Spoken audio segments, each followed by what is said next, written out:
namhlanje mhla ka6 Mana kana kwakwenzelana nge31 kanti. hayi nge31 kwakade kudlala ucaphaliyana vele imvula yayina kwakunemvula ingane idlala ucaphaliyana namhlanje sihlukanisa unyaka namuhla yabona ke namhlanje sihlukanisa unyaka wasemkhanya kude Hayi sizokho. sibayeke laba abathanda ukwenza into yabo esingayitholi kahle 3 days later.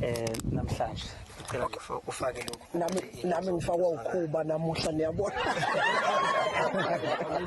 mnewethu umpokose umuntu akathokoze abonge ukufika kwakho umphakathi wakithi waseDukduku wase Ward2 umuzi wala ekhaya umndeni wala ekhaya kusekhaya la eDukduku nalomuzi ungawubuka wenza ongakwenza ngeke ngisho ukuthi uzokwenza ini ukuwe khuba ukuthi uyokwenza ini kuningi umuzi la isihleli khona izindlu kuyabhedisa ima sekho kahle ilokho nje sifisa ukudlulisa bese